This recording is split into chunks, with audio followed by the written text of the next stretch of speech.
Assalomu alaykum aziz obunachilarim. Jazirama issiqlarda charchamasdan yuribsizlarmi? Demak, juda ham ko'pchilikning talab va istaklariga binoan yana gemoroyga qarshi malhamim bilan tanishtirmoqchiman. Chunki buni juda ham ko'pchilik sotib olib, juda ham ko'pchilik foyda ko'ryapti-da. Ayniqsa Namangandan Qambar aka degan bir inson shu Rossiyaga borib kelgan ekanlar. Iltimos, shuni juda ham ko'pchilikka tarqating. Chunki 10 million, 5 millionga operatsiya qildirib yurganlar bor, millionga dori sotib olib foyda ko'rmaganlar bor. Mana shu 200 mingga ham foyda ko'rsa bo'lar ekan-u deb 5-6 marta yozganlariga, o'zimga ham telefon qilganlarga yana chiqdim. Birinchi o'rinda azizlarim, shovqinga e'tibor bermaymiz, chunki bilasiz, bola ko'p, bizanikida, qo'shnilarnikida doim shovqin. Mayli. Demak, azizlarim, bu mana gemoroyga qarshi malhamim. Juda ham ko'pchilik buni sotib oldi. Foydasini ko'rib, tanish bilishlariga, yaqinlariga olishyapti. Bu o'zi aslida nima? Bu o'zi faqatgina Hindistonda o'sadigan o'simlikdan olinadi, ya'ni dorivor o'simlikdan.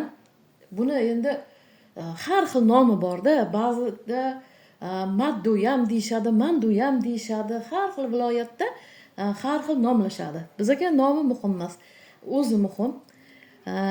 Demak, azizlarim, bu nimaga davo? Asosan birinchi o'rinda gemoroyga davo, keyin stomatitga davo.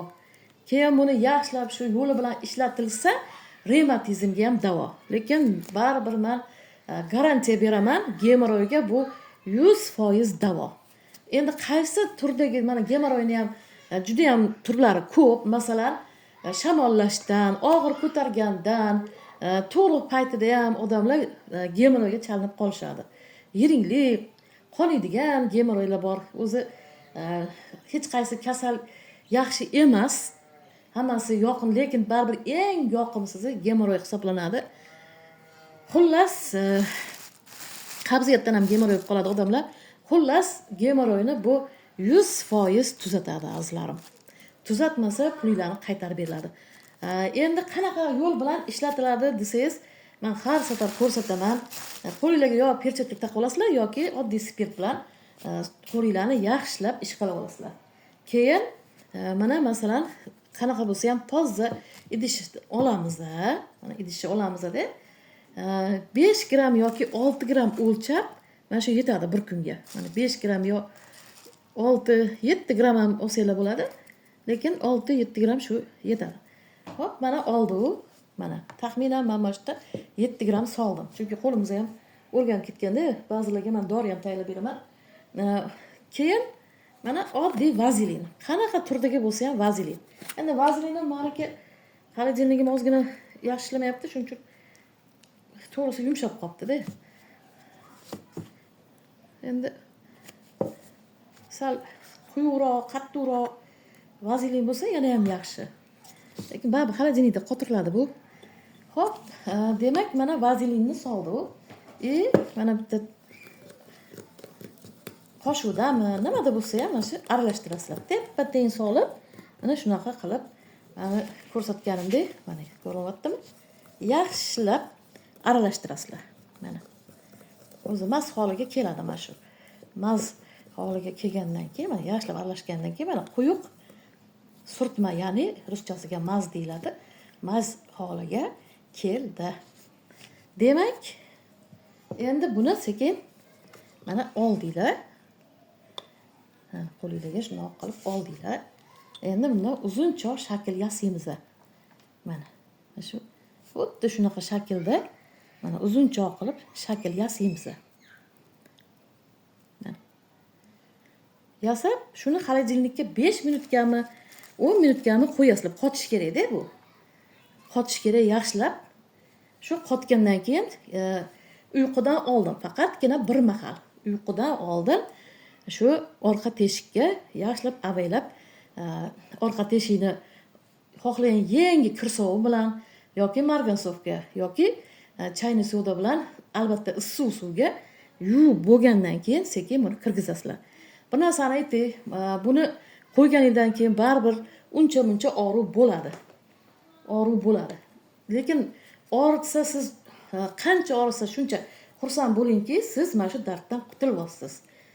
Og'riq qoldiradigan ukol qildirib olsangiz ham bo'ladi o'sha paytda yoki masalan qanaqa har xil og'riq qoldiradigan dorilar bor, Fanigan, Ketanal, hozir chiqib ketgan juda ham ko'p. Bironta bir tabletka ichib olsangiz ham bo'ladi. Endi buni qanchasi bilan davo topamiz deydigan bo'lsanglar, uzog'i bilan shu 100 grammdan tuzalib ketyapti-da odamlar. 50 grammdan tuzalganlar ham bor. Shu gemoroyni o'sha holatiga qarab, lekin 100 gramm yetadi. Endi buni narxi qancha deb baribir so'yisizlar. Albatta, buni 100 grammi 200 ming so'm.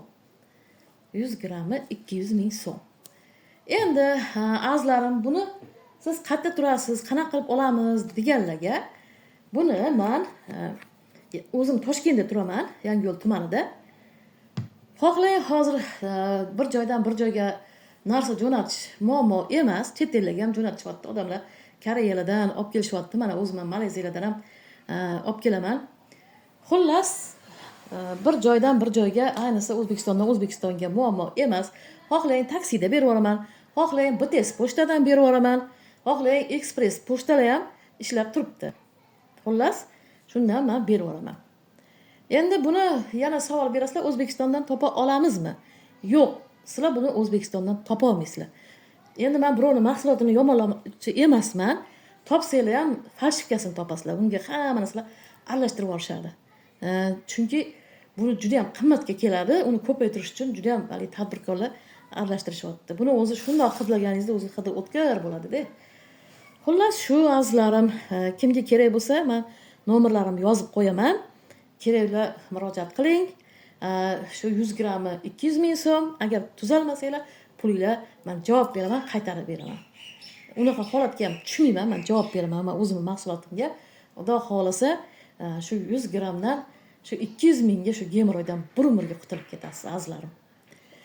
Albatta, azizlarim, kanalim rivojlanishi uchun layklarni bosib tashlang, obuna bo'ling. Sizlarga juda ham ko'p qiziqarli tarollar, qiziqarli hamda juda ham foydali malhamlarimiz ko'p. Azizlarim, keyingi videolarda ko'rishguncha xayr.